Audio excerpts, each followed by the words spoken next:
Welcome back. This year, all of us celebrated Diwali like we used to after a gap of 2 years. But so much has changed in the matter of these 2 years. So how have these changes impacted Diwali spends? What are the kind of solutions that clients are looking for? To answer this, we are joined in by Amaresh Godbole, who's the CEO of digital technology business at Publicis Groupe India. Godbole leads the group's digital experience and technology agencies Digitas India and Indigo Consulting. His mandate also includes scaling up the Publicis Commerce D2C offering. Let's hear this conversation. Amaresh, welcome to CNBC TV18. Thank you, Shibani. Amaresh, we are just meeting after the Diwali festivities are over. What was this festive season like in terms of spending from brands and from different organizations? Right. So I think there are mixed views in the market about what the spends have been like. But if I look at it from a digital standpoint, I think it's been a very healthy Diwali for us, both from a media spending perspective, but more specifically, given what I look after, I think people really went all out to build experiences, build content, and really engage with their consumers during Diwali. Yeah, and interestingly, this Diwali was, where everyone was out there. Everyone was shopping, going, meeting their friends, their family members. It was like a Diwali that we celebrated together. Absolutely. After a gap of 2 years. Also, over the past 2 years, a lot of digital consumption has increased. So, how do you weigh in both of these dynamics, and what was it like when it came to, having Diwali on digital? Yeah, so I think you're right. I mean, this is probably the first proper physical Diwali that people have had, right? So I think what was toned down was maybe, more of the virtualization of experiences where, earlier you were doing things like creating experiences where you could share Diwali with your family because you weren't together and so on. What did take off, I think, was purchase, commerce, D2C, discounting, special packages for Diwali, special products developed for Diwali. So there, I think digital consumption has continued to increase. And I mean, as you know, increasingly there's behavior where even if people go to a store, they're constantly comparing online and checking for prices. So in fact, some of the stuff that we built for our clients is to exactly combat that. So for example, for one of our clients, we built an application which is powered by WhatsApp where the retailer can instantly price match Amazon, so that if they have a customer in front of them and they're like, hey, Amazon has a Diwali discount and these guys don't, they can request the company and instantly give that discount. Yeah. Having said that, what else are your clients looking for in terms of these digital solutions today? That there's a need to build a meaningful direct relationship with your consumer. Right, and when I say a direct relationship, it could be customer experiences or marketing experiences that help make purchase decision. But increasingly, even if you're an omni-channel brand, right, if you're a CPG or a retailer, you realize that if you're going to build for the future, you also need to have a direct-to-consumer presence. You need to be able to sell to them directly. Otherwise, we've seen instances like razor brands coming in and disrupting a category and so on. So you need it for flanking.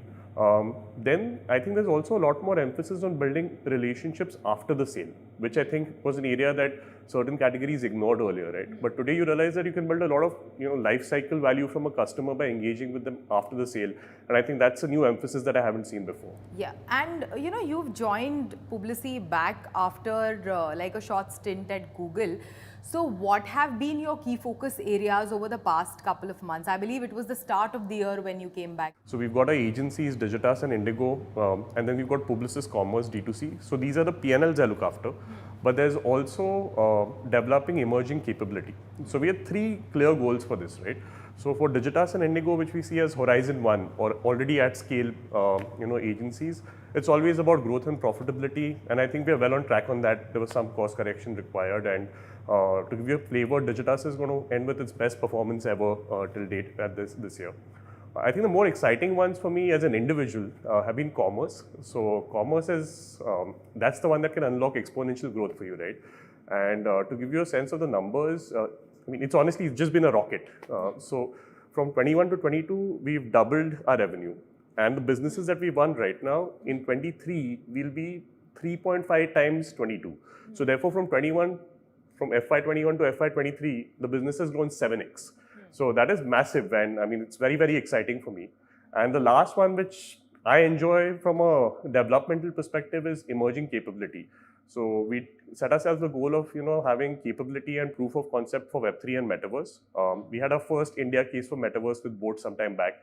So that was very, very exciting for us. And now we're engaging on NFT projects, blockchain applications, and that's really exciting. And we've got more demand than we can handle. So right now we're only focusing on group clients. And you mentioned commerce. If you can, highlight or let us know some of the key trends in D2C commerce space that we are seeing. So before I get into the trends, the slight background to this is that till say about a year back, there are pure play D2C brands, right, which have launched over there. So I'm keeping those aside.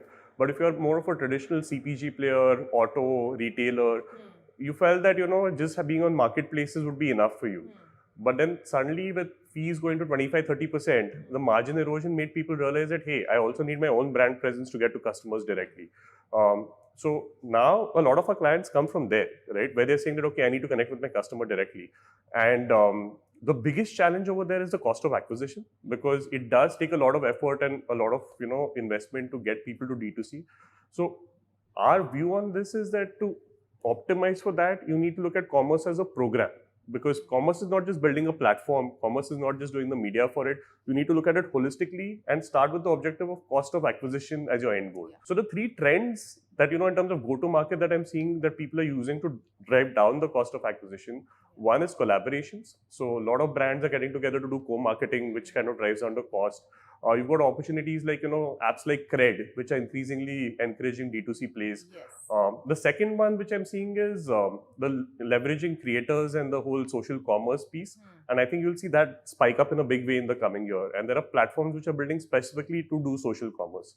And I think the last one, which I touched upon from a Diwali perspective, was also creating products for D2C or innovative packaging. So one reason that people come online is to get discounts. But what if they could get experiences that are personalized, for example, which you can't do in a store, right? So what is it that differentiates you from the retail experience is what people are thinking about now. That's a great thought. Thank you so much. Thanks for joining us. Thank you so much, Shibani.